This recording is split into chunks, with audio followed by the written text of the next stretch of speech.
नमस्कार दोस्तों, स्वागत है आपका अपना ही यूट्यूब चैनल टुडे एग्जाम पर। दोस्तों आज है 16 नवंबर 2023 और आज डीपी का एग्जाम था। फर्स्ट शिफ्ट की एग्जाम समाप्त हो गई है। फर्स्ट शिफ्ट के एग्जाम में जीके जीएस के सेक्शन से जो भी प्रश्न पूछे गए सभी 50 जीके जीएस में से अधिकांश प्रश्न जो है प्राप्त हो गए हैं। सभी के सभी प्रश्न जो है, इन बंधु का नाम अनिल है जो हमारे पीडीएफ ग्रुप में है, तो इनको जो है इन्होंने ही सारे क्वेश्चन भेजे हैं।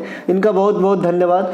देख लीजिए कौन कौन से प्रश्न पूछे गए हैं। और मैं फिर कहूँगा कि लेवल की जो जहाँ तक बात है तो लेवल जो है लो टू मॉडरेट है। कोई भी क्वेश्चन हाई लेवल की नहीं है, इक्का दुक्का छोड़ के। बाद बाकी जो भी क्वेश्चन हमने कराए हैं वहाँ से अब तो हद ही हो गई, मतलब 90% क्वेश्चन आ रहे हैं। कितने प्रतिशत भैया? 90%। अगर आपने जीके जीएस में 90% स्कोर कर लिया और सब्जेक्ट में भी अगर आप मान लीजिए कि 80-80, 50-50, 60-60 भी कर लिए होंगे तो सिलेक्शन कोई नहीं रोक सकता। ठीक है मेरे भाई, तो ये मैं हवा में नहीं कह रहा हूँ। जो बच्चे मेरे से जुड़े हैं या फिर कमेंट करते हैं उनसे जाके आप पूछ सकते हैं, या फिर टेलीग्राम चैनल पे करीब 10 के बच्चा है मेरे ख्याल से जो बच्चे का एग्जाम होगा इस बातों को बखूबी जाने, तो आप वहां भी आप प्रूफ कर सकते हैं इस बात को। चलिए शुरू करते हैं आज का ये वीडियो। पहला जो प्रश्न है, दर्पण एकेडमी की स्थापना किसके द्वारा किया गया था? देखिए मैं इसी दिल्ली पुलिस के प्रैक्टिस सेट में आपका दर्पण एकेडमी हो, सृजन नामक संस्था हो, यामिनी स्कूल ऑफ डांस हो, नालंदा डांस स्कूल हो, सब की बात हमने कर लियो भाई। ठीक है, तो आज दर्पण एकेडमी पूछ दो तो दर्पण एकेडमी के जो संस्थापक हैं ये कौन है? मृणालिनी साराभाई। ये मृणालिनी साराभाई कौन है? आप जानते हैं विक्रम साराभाई की पत्नी है। और ये विक्रम साराभाई कौन है? स्पेस वाले कार्यक्रम से जुड़े हुए भारत के महान वैज्ञानिक है। तो आप सभी बात समझ रहे हैं। और ये जो मृणालिनी साराभाई है इनकी लड़की का नाम मल्लिका साराभाई है। ये मल्लिका साराभाई भी सेम ऑक्यूपेशन यानी जो है नर्तकी हैं और भी काम करते हैं, लेकिन ये जो है डांस भी कर लेती है शास्त्रीय वाली, तो इन्हें भी ध्यान रखेंगे। ठीक है, तो मृणालिनी साराभाई दर्पण academy of performance of art के संस्थापक हैं। इसके अलावा मृणालिनी साराभाई ये किस नृत्य से है? तो भरतनाट्यम बताइएगा। सृजन, एक सृजन नाम है। सृजन होता है ना, कोई चीज का सृजन हो गया भाई, है ना, तो सृजन एकेडमी का नाम है। तो ये ओडिसी संस्थान है। ये कहाँ पर है? तो ये उड़ीसा के अंदर है। गुरु केलुचरण महापात्रा के द्वारा बसाया गया है, तो इसे भी ध्यान रखेंगे। तीसरा है school Yamini school of dance. ठीक है, ये भी एक डांस पे आधारित स्कूल है। जो कहाँ पे है इसकी जगह पूछा जाएगा, दिल्ली में, क्योंकि नाम से स्पष्ट है यामिनी और कैरेक्टर भी है आपका यामिनी कृष्णमूर्ति, तो जो है लगभग लोग गेस कर लेंगे कि कौन बसाया है। इसीलिए इससे ये नहीं पूछता है कि इसके संस्थापक कौन है, इससे पूछा जाता है कि ये कहाँ पे है। क्योंकि आप जानते हैं यामिनी कृष्णमूर्ति ये जो है भरतनाट्यम और कुचिपुड़ी दोनों कर लेती थी, तो लोग समझते हैं कि कहीं ना कहीं साउथ में होगा ये इंस्टीट्यूट, लेकिन ऐसा नहीं है। ये आपका दिल्ली में है। कहाँ पे है? दिल्ली में है। इसके अलावा नालंदा नृत्य अनुसंधान केंद्र, ये आपका कहाँ पे? महाराष्ट्र के अंदर है ना। इसके संस्थापकों में कनक रेले का नाम आता है। और कनक रेले किससे संबंधित है? ये डायरेक्ट आपसे पूछा जाता है कि कनक रेले किससे संबंधित है। तो ये जो कनक रेले है ये मोहिनी अट्टम से संबंधित है। मैंने आपको बता रखा है मेरे भाई की मोहिनी अट्टम केरल का शास्त्रीय नृत्य है और इसमें सिर्फ महिला ही भाग लेती है। इसमें पुरुष प्रधान नृत्य नहीं है, इसमें कोई भी पुरुष भाग नहीं लेती है। इसमें भगवान विष्णु को जो है मतलब दर्शाया जाता है, इनके ऊपर ये नृत्य आधारित है, तो ये ध्यान रखेंगे। भरतनाट्यम तमिलनाडु का हो जाएगा, कथक उत्तर प्रदेश या उत्तर भारत का, कथकली भी केरला का, मणिपुरी मणिपुर का, इसके अलावा आपका ओडिसी ओडिशा का, इसके अलावा कुचिपुड़ी आंध्र प्रदेश का। ये सब आपके शास्त्रीय नृत्यों में से है। सत्रिया असम की, इससे पहले आपसे सत्रिया का पूछा गया था कि कैरेक्टर एक है ना। इसके अलावा नोंगक्रेम और लाहो फेस्टिवल ये किस राज्य से संबंधित है? कल ही हमने नोंगक्रेम बताया था, और अगर आपको याद हो तो मैंने नोंगक्रेम और नोकरेक ये दोनों प्रोनाउंसिएशन लगभग सेम है ना मेरे भाई।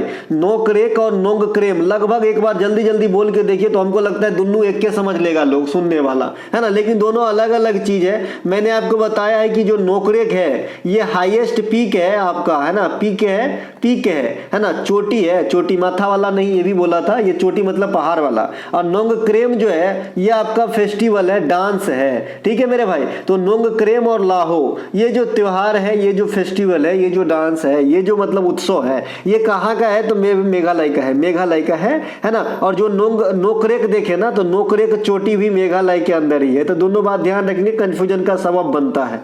इसके अलावा बांग्ला महोत्सव, लाहो, नोकरेक ये सभी मेघालय राज्य से संबंधित है। मेघालय के अंदर ही सबसे ज़्यादा बारिश होती है। मासिन राम में पहले चेरापूंजी में हुआ करता था, चेरापूंजी भी मेघालय में ही है। मेघालय में आपका मैंने बता रखा है गारो खासी जयंतिया, और परसों के दिन इससे शुरुआती दिन पूछा भी गया था कि गारो खासी जयंतिया जो है क्या है, तो जनजाति भी है और पहाड़ी भी है। ये कहाँ पे है? मेघालय में है। मेघालय के प्रमुख त्योहार में एक बेहदी खलम भी आता है। कौन सा? बेहदीन खलम। बेहदीन खलम त्योहार है, और इसी बेहदीन खलम त्योहार के अवसर पे ये लाहो नृत्य जो है परफॉर्म किया जाता है। तो चीजों को गांठ खोल के समझिएगा, ज्यादा दिन तक रहेगा। सोलुंग मोपिन मुखौटा लोसार ड्री चरिन चराई, एक त्योहार का नाम है चचिन चराई। ये भी आपके अरुणाचल प्रदेश के त्योहारों में से आ जाएगा। देखिए ड्री फेस्टिवल काफी बार पूछा जाता है। ड्री और नाटी, ये तो आपका जो एमटीएस है इसमें तो मतलब तय कर लिया था अपना शिफ्ट कि तुम अगले में आना, मैं उससे अगले में आऊंगा। ड्री और नाटी, थबल चोंगवा, याओ सांग फेस्टिवल, ये 4 काफी दौरा आपके एमटीएस में। ठीक है मेरे भाई, तो इसमें भी आएगा। चूंकि आप जानते हैं कि लगभग पैटर्न सेम ही है, बस क्या होता है कि इसमें कंप्यूटर के अलग से क्वेश्चन है, उसमें नहीं होते हैं। सिंपल सी बात है मेरे भाई, है ना। तो सोलुंग मोपिन मुखौटा लोसर ड्रीन चचिन चराई, ये सब कहाँ पे मिलेंगे आपको? अरुणाचल प्रदेश में जाइएगा तो मिलेगा। ठीक है मेरे भाई। अब देखिए ये जो लोसर है ये अरुणाचल प्रदेश के साथ साथ हमने आपको हिमाचल प्रदेश भी बताया है, साथ ही साथ आपको लद्दाख भी बताया है प्रभु। ठीक है, तो याद रखिएगा। और एक आपका जी है लोसांग, तो लोसांग कहाँ बताया भाई? सिक्किम में बताया है। सिक्किम में कल आपसे सकेवा पूछ लिया गया था, जो किरात खम्बू जनजाति के द्वारा मनाया जाता है, सकेवा अंग फेस्टिवल। तो ये आपका सिक्किम में हो जाएगा, इसे भी ध्यान रखेंगे। सिक्किम में एक फेस्टिवल होता है जी सागा दावा, इसे भी याद रखेंगे, सागा दावा को। ठीक है, सागा दावा का इसी से मिलता जुलता नाम है वो सो जो। तो सो जो फेस्टिवल गोवा है, ये आपका जो है सो जो फेस्टिवल ये गोवा में होता है ना। तो हर चीज के अपनी अपनी जगह है। इसके अलावा थांगटा मणिपुरी डांस, याओ सांग, थवल चुंगवा, चेरोबा, ये सभी के सभी आपके मणिपुर में मिलेंगे मेरे भाई। ये थांगटा जो है ना, ये मणिपुर के मार्शल आर्ट फॉर्म है। जिस प्रकार से गतका आपका जो है पंजाब का मार्शल आर्ट फॉर्म है, जिस प्रकार से लाठी आपका पश्चिम बंगाल का ना, पश्चिम बंगाल वेस्ट बंगाल का मार्शल आर्ट फॉर्म है, जिस प्रकार से कलारी पट्टू ये आपका साउथ का मार्शल आर्ट फॉर्म है ना, साउथ इंडिया का। तो इस प्रकार से कुछ एक बात जरूर ध्यान रखें, मार्शल आर्ट फॉर्म से भी क्वेश्चन आता है। और मेरे ये बात से कहीं ना कहीं लिख लेना कि ये जो गतका है ये आने वाले आपको अच्छे एग्जाम में दिखेंगे। चूंकि इस प्रकार इस बार का दिल्ली पुलिस का लेवल जो है काफी डाउन कर दिया है। मैंने इतने एग्जाम देखे दुनिया में, इससे लो क्वेश्चन नहीं देखा मैंने। ठीक है, तो ये जो गतका है, ये गतका आपके जो है पंजाब से संबंधित मार्शल आर्ट फॉर्म है, सिख धर्म से, है ना। और इसको जगह दिया गया है 37वीं राष्ट्रीय खेल में। तो ये क्वेश्चन बवंडर मचाएगा, जिस प्रकार से मलखंभ मचाया था, याद होगा आपको। ये मलखंभ जो है एक खंभा वाला खेल होता है, इसमें लोग टांग फंसा के जो है योगा के जैसे खेल खेलते हैं। मान लीजिए ये आदमी है, क्या है, मेरी ड्राइंग बहुत कमजोर है, आप सभी जानते हैं, है ना। तो इस प्रकार से जो खंभा रहता है उसमें ये आदमी टांग फंसा के खेलते हैं, इसे मलखंभ कहते हैं। ये मध्य प्रदेश से संबंधित है। तो ये खेल काफी धूम मचाया। अब गतका की बारी है, देखिएगा आएगा एग्जाम में। इसके अलावा ये जो चेरोबा है, ये चेरोबा मणिपुर की नव वर्ष है। जैसे नव वर्ष आप तमिलनाडु में क्या मनाते हो मेरे भाई? तो पोटांडु मनाते हो, पोतंदु भी कहते हैं इसे, है ना। इसके अलावा आप केरल में क्या मनाते हो? बुसु। देखिए बुसु जो है ये खेल का नाम है। अब बीसु जो है ये केरल में त्योहार का नाम है, जो नव वर्ष है ना। नव वर्ष का त्योहार असम में बिहू के नाम से जानते हैं। उगादी भी होती है। इस प्रकार से आप जो है याद रखेंगे। गुड़ी पाड़वा महाराष्ट्र में होती है ना। बिहार में शीतल कहते हैं इसे, जूड़ शीतल, खास करके मिथिला रीजन में जहां से मैं हूं। इसके अलावा जो आपका ये कौन सा बच गया, ये थवल चुंगवा मैंने बताया, याओ सांग, इसे मणिपुर की होली कहा जाता है। ये मणिपुर में होली के जैसा त्योहार है, इसी के अवसर पे ये थवल चुंगवा नृत्य होता है। ठीक है, अब थोड़ा सा 1 मिनट आधा मिनट का टाइम लेता हूं। हमारे पास कुछ पीडीएफ स्कीम है, मैं चाहता हूं कि आप लोगों का भला हो मेरे भाई। 10-20 रुपया जाने से अगर आपकी एग्जाम में आप हंसते निकलोगे तो इससे बड़ी बात मेरे लिए और कुछ नहीं हो सकता, है ना। और ये पैसा सिर्फ आपको जो है इसलिए लेता हूँ ताकि आपको ये ना लगे कि मैं किसी का फ्री का इस चीज़ इस्तेमाल करता हूँ, ठीक है मेरे भाई। ये पैसा ये है कि दक्षिणा है। अगर आपने 2 समोसा मेरे हिसाब से 25 रुपये में आज नहीं मिलता होगा, है ना, यहाँ तो नहीं मिलता है, अब आप लोग जहाँ रहते हैं वहाँ शायद मिलता हो, है ना। तो मेरे पास जो PDF स्कीम है आप देख लीजिए थोड़ा सा। 40 वाली एक PDF स्कीम है, इसमें आपको SSC का PDF तैयार मिलेगा जो करीब 900 पेज मोबाइल व्यू में होगा। अगर आप इसको प्रिंट कराएंगे तो 250 से 300 पेज होगा, मतलब एक फुल फ्लेज बुक होगा। और ये वही क्वेश्चन होगा जो आपको एग्जाम में आएगा और टॉपिक वाइज बिंदु बिंदु करके होगा। जैसे आप यहाँ पे वीडियो में देख पा रहे हैं कि एक चीज एक बिंदु के पास, दूसरी चीज दूसरी बिंदु में, ऐसा। तो इस प्रकार से आपको सुलझा सुलझा के बनाया गया है, वैसा आपको SSC का मटेरियल तैयार मिलेगा। साथ ही दिल्ली पुलिस और टॉपिक बैच के 10 PDF फ्री मिलेंगे जो आपके हर एग्जाम में कॉमन होते हैं। तो ये मात्र 40 की स्कीम है।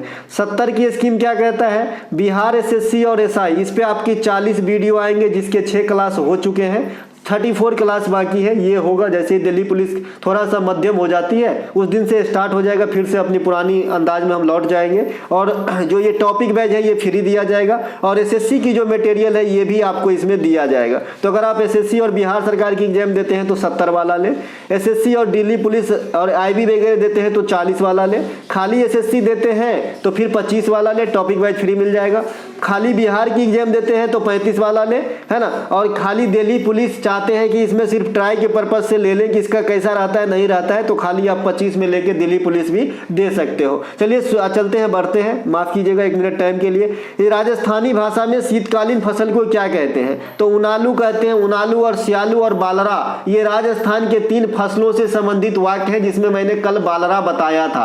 आपको कोई बच्चा मुझे ये भी बताया है कि बालरा पूछा गया था, तो आप लोग बताएंगे कि बालरा पूछा गया था कि ये जो है राजस्थान में शीतकाल में जो फसल बोए जाते हैं उसको क्या कहा जाता है। मैं एक एक बात स्पष्ट कर देता हूं। जो शीतकाल में फसल बोए जाते हैं इंडिया में, इसे रबी फसल कहते हैं। मुझे इंग्लैंड का तो नहीं पता लेकिन इंडिया का पता है। और जो मतलब वर्षा ऋतु के प्रारंभ में बोई जाती है इसे हम खरीफ की फसल कहते हैं। और रबी की फसल और खरीफ की फसल क्या होता है ये मैंने आपको कल बता दिया था। धान वगैरह जो हो जाएंगे ये खरीफ में आएंगे, गेहूं, चना, मसूर, है ना, आपका सरसों, तीसी, है ना, ये जो भी खसारी, ये सभी के सभी आ जाएंगे रबी के फसल में, है ना मेरे भाई। तो जो राजस्थान में शीतकालीन फसल यानी रबी की फसल होते हैं उसे उनालू कहते हैं, और जो खरीफ की फसल होते हैं उसे सियालू कहते हैं। सियालू, सियालू कहाँ गया इधर, ठीक है। इसके अलावा मैंने बताया था कि जो रबी के फसल और खरीफ के फसल के बीच का समय होता है जो गैप बच जाता है, यानी मिड अप्रैल से शुरुआती जून तक का जो समय अपने पास स्पेयर बचा हुआ है, तो इस स्पेयर समय में हमने जो फसल कर लेना है उसे हमने जायद फसल नाम देना है। और जायद फसल में तरबूजा, खरबूजा, ककड़ी, खीरा, जो फ्रूट होता है गाँव घर में, ये सभी के सभी जो है आपके आ जाएंगे किसमें, जायद फसल में। ये खास करके नदी के किनारे आपको बिहार, उत्तर प्रदेश में काफी देखने को मिल जाएगा कि नदी के किनारे जो बलुई वाली मिट्टी होती है, काफी भुरभुरा मिट्टी होती है, काफी हल्का मिट्टी होती है, वहां पे ये लत्ती वाली खेती होने के लिए जो है आदर्श स्थिति पैदा होती है ना। जिसमें न तो मतलब ज्यादा वो रहता है, मतलब न ज्यादा उपजा होता है न कम, मतलब मीडियम वाला होता है ना। और पानी की इसको कम आवश्यकता होती है, तो सब खरीफ की फसल वहां पे सॉरी जायद की फसल हो जाती है। खरीफ की फसल को ज्यादा पानी लगता है मेरे भाई, उल्टा हो गया है ना, गलती से हो गया उल्टा भाई। खरीफ की फसल तो ज्यादा लगता ही है पानी, अब धान को पानी नहीं दोगे तो होगा ही नहीं। इसके अलावा राजस्थान में जो कर्तन एवं दहन कृषि है, जिसे आप स्लाइस एंड बर्न भी कहते हैं, जिसे आप झूम कृषि कहते हैं, मतलब कंबाइंड रूप से इसे बालरा कहते हैं, हम कल बताए थे। और झूम कृषि को अलग अलग जगह पे अलग अलग नाम दिए थे। इसका मैंने 3 एग्जाम्पल दिया था कि इंडिया में मकर संक्रांति को अलग अलग स्टेट में अलग अलग के नाम से जानते हैं भाई आप, ये भी कृषि से संबंधित फसल त्योहार है। नव वर्ष को भी हम अलग अलग स्टेट में अलग अलग नाम से जानते हैं। और साथ ही हमने एक संसद का एग्जाम्पल दिया था कि जैसे इंडिया में संसद, वैसे ही अमेरिका में जाओगे तो पार्लियामेंट, है ना, शोरा हो जाएगा, मजलिस हो जाएगा। अलग अलग राज्य में जाओगे, अलग अलग मतलब देश में जाओगे, नाम बदल जाता है। तो समझने के लिए काफी अच्छा है। राजस्थान में भारत की सबसे बड़ी मरुस्थल थार मरुस्थल है। अगर आपसे कोई पूछे कि भाई एशिया की सबसे बड़ी मरुस्थल, तो थार नहीं मारना है, गोबी मारना है। गोबी, ये गोबी मंगोलिया में है। मंगोलिया की राजधानी भी पूछा जाता है, उलान बटोर होता है, उलान बटोर। ये रेलवे के एग्जाम में पूछा जाता है, मंगोलिया की रानी नहीं राजधानी राजधानी। ठीक है, इसके अलावा दुनिया की सबसे बड़ी जो मरुस्थल है ये सहारा है। सहारा मरुस्थल जब भी आपसे पूछेगा ऑप्शन में नॉर्थ अफ्रीका देता है, साउथ अफ्रीका देता है, तो आप क्या मारोगे? नॉर्थ अफ्रीका मारना, नहीं तो क्रिकेट की टीम देख के थिम्बा बबुआ को देख के साउथ अफ्रीका नहीं मारना। आज साउथ अफ्रीका का सेमीफाइनल मैच भी है, शाम को फाइनल जो भी मैच वगैरह होते हैं, मैं नहीं कहता कि मत देखिए, है ना। स्टूडेंट लाइफ में सब चीज कीजिए एक लिमिट में रह के, तो आपको जो है कहीं ना कहीं वो चीज फायदा ही देता है। ठीक है, लेकिन किसी चीज में बहुत ज्यादा घुस जाओगे तो फिर घाटा देने लगेगा मेरे भाई, है ना। राजस्थान में भारत की सबसे बड़ी थार बता दिए। थार में आपका लू चलता है। अभी एक महिंद्रा थार कार भी आया है, आप लोग देखे होंगे, विधायक जी वाला गाड़ी जैसे दिखता है ना। तो ये जो लू है, ये लू कभी भी ऐसा आज तक एग्जाम में नहीं पूछा कि राजस्थान में चलता है। ये आपको भारत की जो है भौगोलिक स्थिति के अनुसार दिशा का नाम दे देगा, उत्तर पश्चिम, है ना, उत्तरी पश्चिम, उत्तरी पश्चिमी पूर्वी, इस प्रकार से नाम दे देगा। आपको डिसाइड करना होता है कि ये कहाँ चलेगा। तो राजस्थान से होकर ये अपने घर के तरफ भी जाते हैं, मतलब यूपी ऐसे भी चलता है ये। इसके अलावा हार्प गर्लफ्रेंड पुस्तक के लेखक कौन है? तो ये चेतन भगत साहब है। कल भी बताया था, चेतन भगत साहब की सभी पुस्तक बताया था। चेतन भगत की जो है अन्य पुस्तकों में हाफ गर्लफ्रेंड है, 2020 रिवॉल्यूशन है, ये आज का नहीं, ये बहुत पुराना पुस्तक है। ये मेरे ख्याल से 2012 में ये पुस्तक आया था, क्योंकि मैं उस समय जो है तैयारी कर भी रहा था, तभी ये नया था। Two states, 3 mistakes of my life, ये सभी के सभी जो है चेतन भगत साहब की पुस्तक है, बहुत उच्च क्वालिटी और जो बहुत ही पहुंचे राइटर है। इनके अलावा अंबेडकर ए लाइफ साहब शशि थरूर की पुस्तक है। शशि थरूर की पुस्तक में ये चूंकि लो लेवल की क्वेश्चन पूछ रहा है, तो एन एरिया ऑफ डार्कनेस नहीं, एन ईरा ऑफ डार्कनेस पूछेगा, ईरा ऑफ डार्कनेस पूछेगा। Era of darkness Shashi Tharoor की पुस्तक है। इसके अलावा मिडनाइट चिल्ड्रन, सटनीज वर्सेज और विक्ट्री सिटी, ये तीनों के तीनों पुस्तक सलमान रुश्दी साहब की है। इनको ध्यान रखेंगे। कल हमने एक पुस्तक बताया था the inheritance of loss, Kiran Desai की पुस्तक है ना। Unfinished a memory, Priyanka Chopra की पुस्तक है। प्रेगनेंसी ऑफ बाइबिल, ये जो है आपका करीना कपूर की पुस्तक है ना। जंगल नामा, द रोबर स्मोक लिविंग, ये सब जो है आपके अमिताभ साहब की पुस्तक है। ये सब ध्यान रखेंगे। इनके अलावा इब्न बतूता को कौन सी उपाधि पद मिली थी? ठीक है, ये क्वेश्चन आपसे पूछ लिया गया। क्वेश्चन पूछा गया है कि मोहम्मद बिन तुगलक MBT के काल में इब्न बतूता को कौन सी उपाधि या पद दिया गया था। ठीक है, तो इसे जो है काजी का पद दिया गया था मेरे भाई। आप लोग बताइएगा कि इसमें क्या क्या ऑप्शन था, क्योंकि हो सकता है कि जो मतलब कम दिन के लिए उपाधि दिया जाता है वो भी पूछा गया हो। ठीक है, क्योंकि ये परमानेंट पद दिया गया था इसको, तो बताइएगा कि इसमें क्या क्या ऑप्शन था, कोई बंधु जिनका एग्जाम हो भाई बहन को। इसके अलावा मोहम्मद बिन तुगलक का ओरिजिनल नाम आपसे पूछा जाता है जूना खां। इनके कारनामा में एक कारनामा कि इन्होंने राजधानी को जो है ट्रांसफर किया था दिल्ली से दौलताबाद, ये भी पूछा जाता है। यह कृषि में रुचि रखने वाले शासक थे। इन्होंने दीवान कोही नामक एक संस्था बसाया। जैसे परसों के क्लास में हमने दीवाने अर्ज, दीवाने इंसा, दीवाने कोई, दीवाने खैरात, दीवाने बंदगान, ये सब क्या था मैंने आपको बताया है। जहाँ पे क्वेश्चन का बेसिक था कि पत्राचार विभाग से कौन सी जो है आपका निम्नलिखित में से संबंधित है, तो पत्राचार से दीवाने इंसा था, दीवाने इंसा था। तो इस प्रकार से आप जरूर ध्यान रखेंगे। इसके अलावा मोहम्मद बिन तुगलक ने दिल्ली में जो है टोकन मुद्रा या सांकेतिक मुद्रा भी चलाया। दिल्ली में जो 2 मुद्रा चलाया, सवेरे वाले क्लास में हमने बता दिया था, टका और जीतल चलाए। टका आपका चांदी का था, जीतल आपका कॉपर का था, दोनों इल्तुतमिश के द्वारा चलाया गया था। सीसा का सिक्का का जिक्र आता है आपके एग्जाम में, तो सातवाहन वंश ने चलाया था, ये बात ध्यान रखेंगे। स्वर्ण मुद्रा की बात आते हैं तो सबसे पहले इंडो बैक्टीरियन शासक यानी इंडो बैक्टीरियन, इंडो ग्रीक काल में भारत में स्वर्ण मुद्रा चली, लेकिन स्वर्ण मुद्रा कुषाण के काल में बड़े पैमाने पे चली। तो ये सभी के सभी बात जरूर ध्यान रखेंगे। सिक्का या फिर रुपया नाम दे दे, रुपया का सिक्का किसके काल में, तो शेरशाह सूरी के काल में। ये सब बात जरूर ध्यान रखें मेरे भाई। एक ही प्रश्न के लैंग्वेज बदल देने से आंसर सीधे बदल जाता है। मोहम्मद बिन, इसके अलावा इब्न बतूता ने रेला नामक पुस्तक लिखा था। इब्न बतूता मोरक्को के रहने वाले थे। एक अर्थशास्त्र चाणक्य के द्वारा लिखा गया है। सजीव जगत को 5 भागों में किसने बांटा है, एच व्हिटकर ने बांटा है। एच व्हिटकर ने मोनेरा, प्रोटेस्टा, फंजाई, प्लांटी और एनिमेलिया। हम लोग क्या है, एनिमेलिया में है। प्लांटी मतलब पेड़ पौधा, फंजाई आप सब नाम से स्पष्ट है, प्रोटेस्टा, मोनेरा, ये 5 संघ है आपके जिनको विभाजित कर दिए थे पूरे किंगडम को। कौन, व्हिटकर साहब। इनाम पद्धति के जनक को किसे माना जाता है? कैरोलस लीनियस को, है ना। तो इन्हें भी ध्यान रखेंगे, VVI करके रखेंगे। ये पूछा है तो ये आएगा जरूर, दोनों भाई हैं।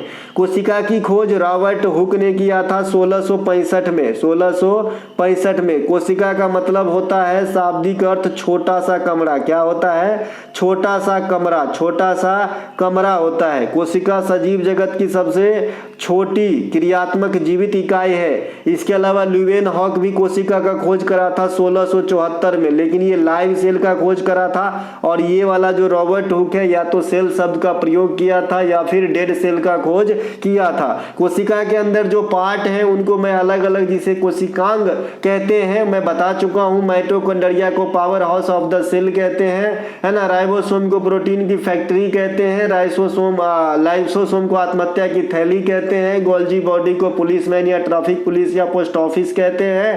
ये सभी के सभी बात आपको ध्यान रखना है मेरे भाई, है ना। मैंने ये भी बताया है कि किस जीव के केंद्रक में जो है लाल रक्त कण में केंद्रक नहीं पाए जाते हैं, है ना। हीमोग्लोबिन का कार्य क्या है ये भी याद दिला दूं। शरीर में विभिन्न भागों में O2 का परिवहन, ऑक्सीजन की सप्लाई है ना। ये भी बता दूं जो फुफ्फुसीय धमनी और फुफ्फुसीय सिरा है जस्ट उल्टा हो जाता है। आप जानते हैं कि सिरा में जो है शुद्ध रक्त प्रवाहित होती है, जबकि धमनी में अशुद्ध रक्त प्रवाहित होती है। लेकिन फुफ्फुसीय शब्द लग जाएगा, पुलमोनरी लग जाएगा तो आपका जो है उल्टा हो जाएगा, है ना। फुफ्फुसीय सिरा में आपका सिरा है ना तो शुद्ध हो जाएगा, फुफ्फुसीय धमनी में अशुद्ध हो जाएगा, उल्टा हो जाता है ना। ये सब ध्यान रखेंगे, है ना।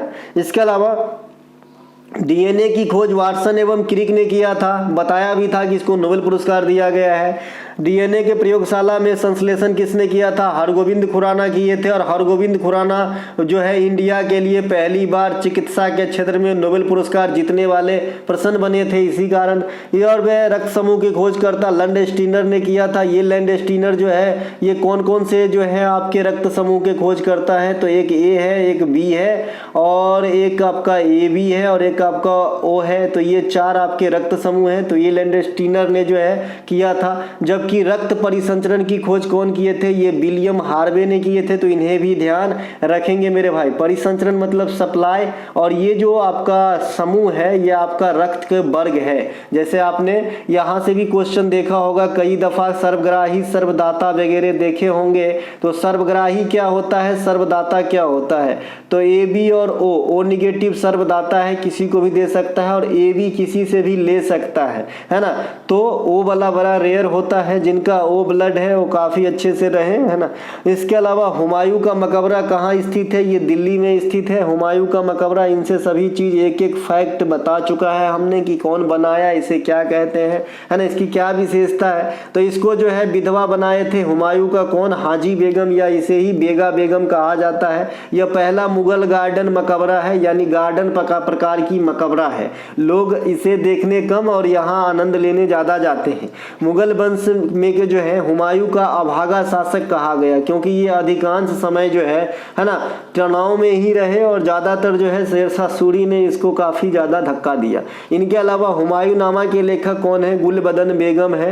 हुमायूं ने दीन पनाह नगर की स्थापना किए थे, तो ये बात भी आपको ध्यान रखना है ना। इनके अलावा मुराद अली का संबंध किससे है? देखिए मुराद अली का संबंध है खिलाड़ी, ये खेल खेलते हैं। आप लोग मुझे बताइएगा कि इसमें खेल का नाम दिया गया था या फिर खिलाड़ी, पत्रकार, ऐसा कुछ, कवि, नर्तक, ऐसा कुछ था, बताइएगा।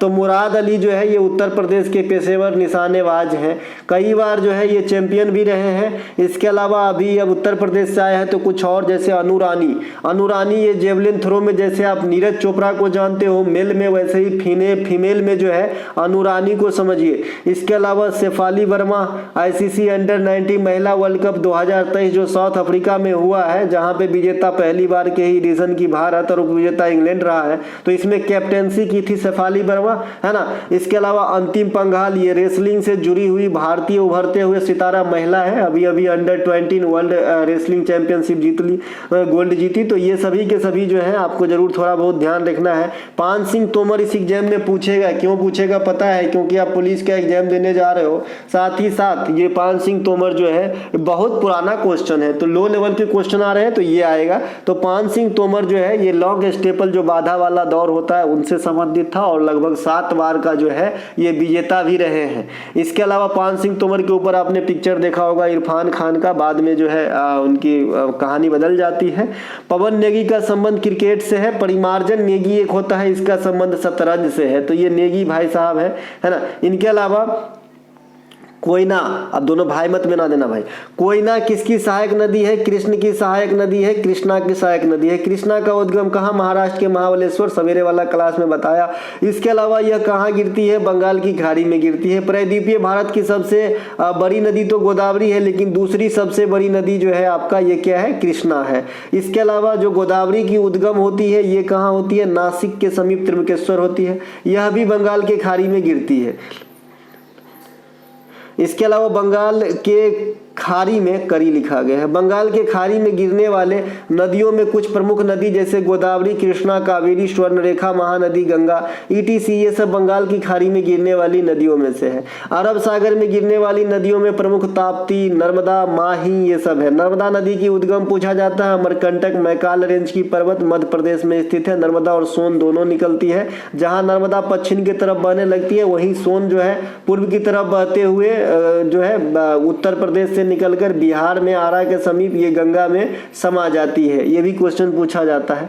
इसके अलावा कर्क रेखा को 2 बार पार करने वाली भारतीय नदी माही है। कर्क कक्ष के रण में विलुप्त होने वाली नदी लूनी है। अलकनंदा और भागीरथी देव प्रयाग में मिलने से गंगा बनती है। सवेरे हमने वाली क्लास में अधिकांश नदियों के सहायक नदियों को कवर कर दिया था, देखिएगा।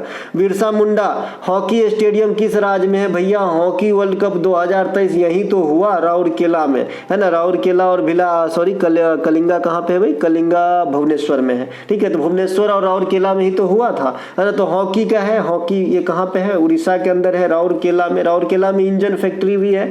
इसके अलावा राउरकेला में सेकेंड पंचवर्षीय योजना में जो है आपका क्या लगा था?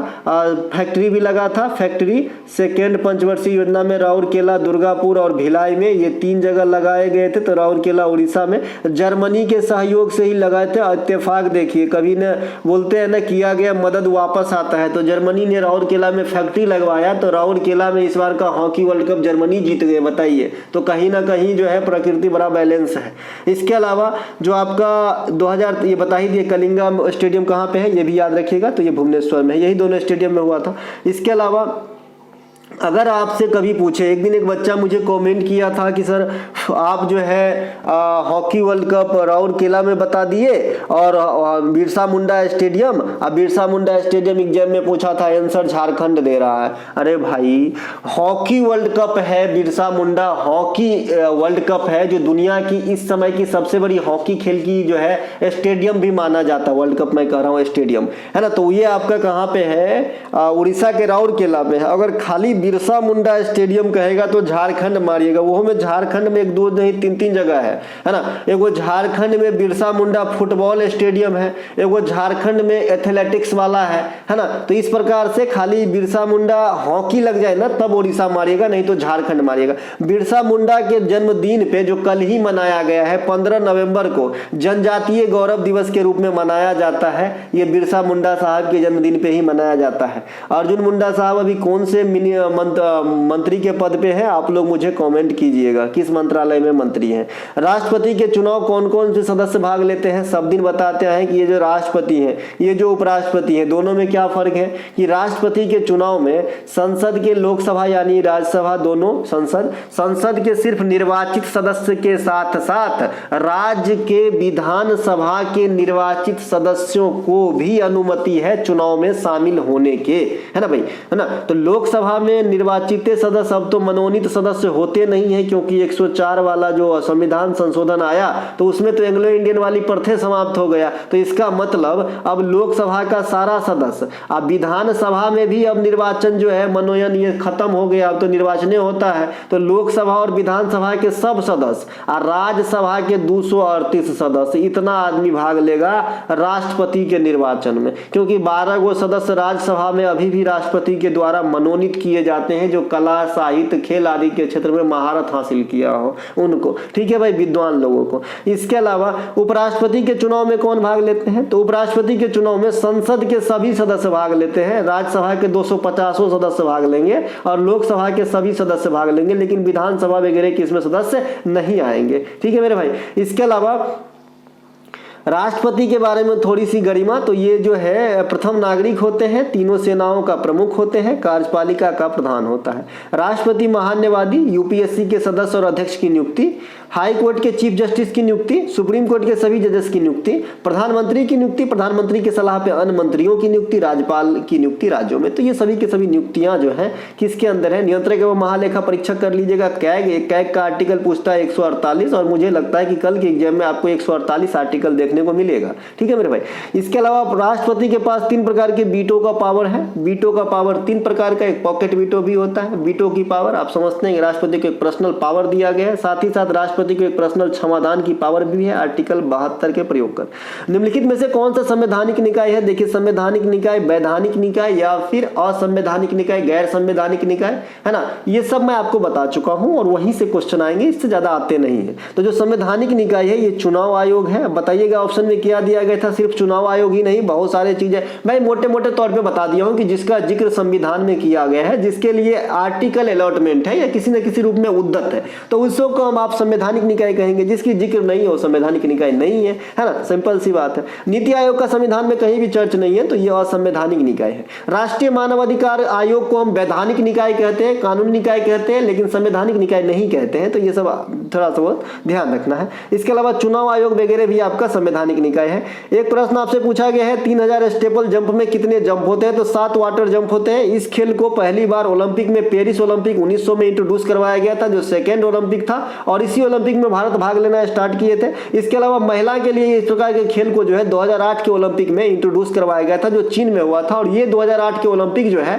यहीं पर हमने व्यक्तिगत रूप से गोल्ड पदक जीता था अभिनव बिंद्रा साहब के द्वारा, ठीक है। इसके अलावा महिलाओं की 100 मीटर की जो बाधा दौड़ होती है ये महिलाओं की ही होती है, लेकिन जो पुरुष की 100 मीटर की बाधा दौड़ होती है इसको 110 मीटर जो है रनिंग करना पड़ता है। तो ये ध्यान रखिएगा, एक बार क्वेश्चन पूछा गया है, ठीक है। इसके अलावा वर्ष 2023 में ज्योति याराजी ने महिलाओं के 100 मीटर बाधा दौड़ में जो है गोल्ड पदक प्राप्त की है। तो ये ज्योति याराजी को जरूर याद रखिएगा, करंट सेक्शन से ये क्वेश्चन बनेगा। इस बार की दिल्ली पुलिस की सिलेबस सीधा उल्टा कर दिया यार, कोई करंट अफेयर बिल्कुल नहीं पूछ रहे हैं। फुगरी नृत्य किस त्योहार के अवसर पे? देखिए, फुगरी मैं कल बताया था, लेकिन मैं ये नहीं बताया था कि किस त्योहार के अवसर पे। जो नहीं बताया था वो नहीं बताया था, सिंपल सी बात है। मैं वहां तक नहीं सोच पाया कि ऐसे भी पूछेगा आपको, है ना। तो ये जो फुगरी नृत्य है ये गणेश चतुर्थी के अवसर पे की जाती है। आप लोग बताइएगा कि ऑप्शन में क्या क्या था। बच्चे ने 2 ऑप्शन भेजा, एक दिवाली भेजा था और एक होली भेजा था, है ना। तो अगर दिवाली है, होली और बाद बाकी 2 और दूर का त्योहार है तो दिवाली कर लीजिएगा, क्योंकि होली में तो बहुत ज्यादा गैप है ना, ये महीना क्या है ना। तो गणेश चतुर्थी के अवसर पे जनरली की जाती है। मणिपुर में आओसांग त्योहार के अवसर पे थवल चोंगवा किया जाता है, बता दिया था अभी के अभी। इसके अलावा वायुमंडल की परत, मध्य मंडल की ऊंचाई लगभग कितनी होती है? अब आप लोग मुझे बताइए, कल या परसों इसकी सारी बात हमने कर लिया था कि भाई 0 से 12 किलोमीटर एक स्टैंडर्ड किताब मानता है कि क्षोभ मंडल की ऊंचाई होती है, ठीक है। लेकिन जो आपका अच्छे किताब जिसे हम एनसीईआरटी वगैरह कहते हैं, तो ये हमारा 16 किलोमीटर तक देता है, और जो थोड़ा सा लो लेवल की किताब है ये 1618 बताता है। आज तक इतिहास गवाह है कि जब भी आया है तो इतने क्लोज की ऑप्शन आपके ऑप्शन में नहीं आएंगे, है ना, कि भाई क्षोभ मंडल की ऊंचाई में वो 16 दे देगा, वो 17, वो 18, ऐसा नहीं दिया है। जब भी दिया है 20 से कम, 20 से अधिक, 10 से 20, तो आपको एक अंदाजा आ जाता है कि भाई 20 से कम वाला जो है वो रख लीजिए, ठीक है।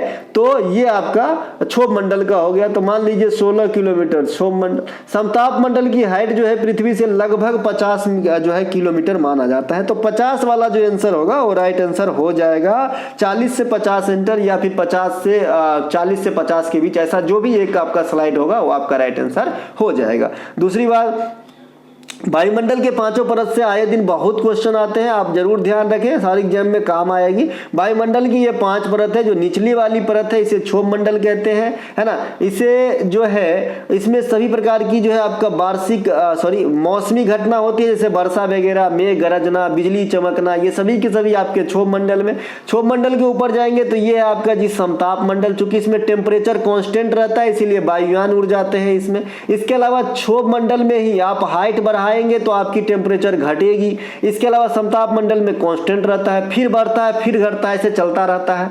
इसके अलावा समताप मंडल में ही आपका एक ओजोन परत, ओजोन का लेयर स्थित है। ओजोन का जो होता है O3 होता है ना। इसके अलावा इसके ऊपर जाएंगे मध्यमंडल हो जाएगा। मध्यमंडल के ऊपर जाएंगे तो आपका जो है ये क्या हो जाएगा, मध्यमंडल, आयन मंडल, आयन मंडल के ऊपर बहिर्मंडल। तो इस प्रकार से जो है आपके देखिएगा, है ना। तो इसका आंसर 50 किलोमीटर रखिए। अच्छा, मध्यमंडल पूछा, मध्यमंडल का ही 50 मंडल होगा, माफ कीजिएगा, मध्यमंडल का ही 50 किलोमीटर होगा। तो इसका आंसर 50 किलोमीटर का जो रेंज में आपका ऑप्शन होगा वो राइट आंसर हो जाएगा, ठीक है। इसके अलावा जो आयन मंडल से भी एक क्वेश्चन बनता है कि ये जो आप तरंग वगैरह को परावर्तित करके सिग्नल प्राप्त करते हैं तो कहां से, तो आयन मंडल से। और एक क्वेश्चन और बनता है कि सबसे बाहरी जो परत है वायुमंडल की लेयर है उसमें किस गैस की प्रधानता होती है, तो हीलियम हाइड्रोजन गैस की प्रधानता होती है। इसके अलावा 1991 के आर्थिक नीति में क्या शामिल नहीं किया गया था, तो 3 चीज बताए थे, उदारीकरण, निजीकरण, वैश्वीकरण। इसके अलावा खत्म, इसके बारे में सब बात कल ही कर लिए थे। ग्राम पंचायत के गठन से क्वेश्चन आया है, 1959 में राजस्थान के नागौर से हुआ है। ग्राम पंचायत त्रिस्तरीय पंचायत के लिए सिफारिश बलवंत राय मेहता समिति ने किया था। नागालैंड, मेघालय, मिजोरम तथा दिल्ली केंद्र शासित प्रदेश, यहाँ पे आपको ग्राम पंचायत नहीं है। भारत के गोवा और सिक्किम में ग्रामीण बैंक नहीं पाई जाती है। इन दोनों को विशेष रूप से कहीं गांठ बांध लीजिए, कभी न कभी काम आएगा। इसके अलावा पंचायती राज व्यवस्था से संबंधित संवैधानिक संशोधन जो है 73वां है। 1992 में अधिनियम आया था, 1993 में 24 अप्रैल को लागू हुआ था, इसीलिए 24 अप्रैल को पंचायती राज दिवस के रूप में मनाए जाते हैं। पंचायती राज को अनुसूची जो है 11 में तथा भाग 9 में रखा गया है। अनुसूची 11 में 29 विषय है, जबकि 12वीं अनुसूची में जो है आपका नगर पालिका को रखा गया है। नगर पालिका को कहां रखा गया है भाई, तो 12वीं अनुसूची में, और इस 12वीं अनुसूची में 18 विषय को शामिल किया गया है। तो दोनों बात ध्यान रखेंगे, ग्राम पंचायत में विषय पूछेगा तो 29 और नगर पालिका में विषय पूछेगा तो है ना 18। और जो आपका ये भाग देख रहे हैं, तो जो नगर पालिका की भाग है ना मेरे भाई, ये 9 का ए है, और जो सहकारी समिति की भाग है वो 9 का बी है। तो ये थोड़ा सा जो भाग बढ़ा है आपका 22 से 25 भागों में विभक्त हुआ है। मैं सब दिन याद दिलाना चाहता हूं कि 9 में 2 को बढ़ गए, दोनों का कारण बता दिया क्या क्या ऐड किया गया। उसी प्रकार से जब मौलिक कर्तव्य ऐड किया गया तो 4 में 4 का ए बनाया गया, यही 3 बढ़ के 22 से 25 भागों में विभक्त हो गया। अब ग्राम पंचायत में अगर आपको एंट्री चाहिए, आप भी बनना चाहते हैं कुछ, तो 21 वर्ष आपकी उम्र होनी चाहिए। कबड्डी में प्लेयर पूछा है, कल भी बताया था कि भाई कबड्डी में यूं तो 12 प्लेयर होते हैं लेकिन एक्टिव रहता है 7। तो एग्जाम में पूछे तो आपको 7 आंसर देना है, तो एक्टिव 7, तो 7 ही आंसर है। इसके अलावा बास्केटबॉल में कितने खिलाड़ी होते हैं भैया, 5 खिलाड़ी होते हैं। वॉलीबॉल में 6, कबड्डी में 7, है ना, बेसबॉल में 9, पोलो में 4, वाटर पोलो में 7, ये खिलाड़ी है। फुटबॉल में 11, क्रिकेट में 11, हॉकी में 11, रग्बी फुटबॉल नहीं भैया, रग्बी फुटबॉल में 15। इस प्रकार से प्रधानमंत्री किसान योजना कल भी बताए थे, आज मॉर्निंग वाले क्लास में भी बताए थे हमने। तो ये 2019 में उत्तर प्रदेश के गोरखपुर से 24 फरवरी 2019 को स्टार्टअप होता है। प्रधानमंत्री किसान योजना को ही प्रधानमंत्री किसान सम्मान निधि योजना कहते हैं। इसमें जो है 6000 की आर्थिक मदद किसानों को दी जाती है, जो इस स्लैब इस दायरे में आते हैं, और उसको 3 किस्तों में 2-2 हजार रुपए की जो है ट्रांसफर की जाती है रकम 3 बार, है ना। प्रधानमंत्री सुरक्षा योजना और प्रधानमंत्री जीवन ज्योति बीमा योजना, ये दोनों को भी समझ लीजिए, आने वाले दिन में क्वेश्चन रेडी है ना। तो प्रधानमंत्री सुरक्षा योजना की शुरुआत 2015 में हुआ था। प्रधानमंत्री जीवन ज्योति बीमा योजना, है ना, इसकी भी शुरुआत 2015 में हुआ था। इसमें बेसिक डिफरेंस क्या है कि जो प्रधानमंत्री सुरक्षा योजना है इसमें उम्र सीमा 18 से 70 रखा गया है, जबकि प्रधानमंत्री जीवन ज्योति योजना है इसमें 18 से 50 रखा गया है। ये उम्र फैक्टर से यहां से क्वेश्चन आपको पूछा जाता है। दोनों में 2-2 लाख रुपए की जो है राशि दी जाती है अगर दुर्घटना होती है तो। अगला एक प्रश्न पूछा गया था कि श्री नारायण गुरु किस आंदोलन से जुड़े हैं। देखिए श्री नारायण गुरु मंदिर प्रवेश आंदोलन से जुड़े हैं। कोई बच्चे बता रहे हैं कि किस सत्याग्रह से, तो भाई बैकाम सत्याग्रह जो ट्रावणकोर में हुआ था उससे जुड़े हुए हैं। एक बात और बता दूं कि भीमराव अंबेडकर साहब भी जो है मंदिर प्रवेश आंदोलन से जुड़े रहे थे, तो इनको भी ध्यान रखेंगे। राज्यसभा में मैक्सिमम नंबर ऑफ सीट पूछा है तो आपका 250 होता है, जहां पे 238 आपके चुनाव के द्वारा और 12 जो है राष्ट्रपति के मनोनयन से आते हैं। यह मनोनयन वाली पद्धति जो है ये आयरिश संविधान से लिया गया है। इसके अलावा अधिकतम सदस्य जो राज्यसभा में कहां से है, उत्तर प्रदेश से, और लोकसभा में 80 तो खाली उत्तर प्रदेश से है भाई, है ना। इसके अलावा राज्यसभा भारतीय संसद की उच्चतम सदन है, आप सभी जानते हैं। इसका विघटन कभी भी नहीं होता है। राज्यसभा में जो आदमी काम करता है उसका कार्यकाल 6 वर्ष का होता है। राज्यसभा के पदेन सभापति कौन होते हैं, उपराष्ट्रपति होते हैं। नोबेल प्राइज से क्वेश्चन आया है, नोबेल प्राइज बता दिए है भाई 1901 से स्टार्ट होता है। 1969 में इकोनॉमिक्स में एग्जाम नहीं, प्राइज दे करके 6 क्षेत्रों में होती है। पहले 5 क्षेत्र 1901 में, फिर इकोनॉमिक्स को ऐड किया गया, तो 6 क्षेत्रों में। भारत के लिए पहला नोबेल पुरस्कार 1913 में नवीननाथ टैगोर गीतांजलि राइट के लिए, फिर 1930 में सीवी रमन साहब विज्ञान के लिए, 1969 में हरगोविंद खुराना चिकित्सा में, 1979 हुआ ना मेरे भाई, 1979 में मदर टेरेसा शांति में, 1983 में चंद्रशेखर साहब, है ना। फिर 2009 में आया, फिर 2019 में आया, इस प्रकार से फिर 2014 में कैलाश सत्यार्थी मलाला यूसुफजई के साथ लाया। तो इस प्रकार से ये भारतीय हैं जो नोबेल पुरस्कार प्राप्त किए हैं। नोबेल पुरस्कार 6 क्षेत्र में दिया गया। इसके अलावा जो 5 क्षेत्र आपने देख रहा है, ये 5 क्षेत्र मतलब शांति का, सॉरी शांति का छोड़ दीजिए, तो बाद बाकी की जो 5 बचेगा, फिजिक्स केमिस्ट्री बायोलॉजी, है ना। इसके अलावा आपका फिजिक्स केमिस्ट्री बायोलॉजी, बायोलॉजी मतलब यहाँ चिकित्सा से है। इसके अलावा आपका इकोनॉमिक्स, इसके अलावा एक साहित्य। तो ये 5 मिलेगा आपको कहाँ पे, स्वीडन में। और शांति का मिलेगा आपको नॉर्वेजियन नोबेल कमेटी के द्वारा नॉर्वे की राजधानी ओस्लो में। एक प्रश्न आपसे पूछा गया 2011 के अनुसार अनुसूचित जनजाति की प्रतिशत कितनी है। मेरे भाई बहुत दिन पहले बता रखा है एमटीएस प्रैक्टिस सेट में 8.6%, है ना। इसके अलावा देश में शहरी जनसंख्या, अगला बारी इसी का है, अगला बारी इसी का है। तो शहरी जनसंख्या 32% के करीब है, 31.6 कीजिएगा। तो ग्रामीण जनसंख्या इसमें से घटा दीजिएगा,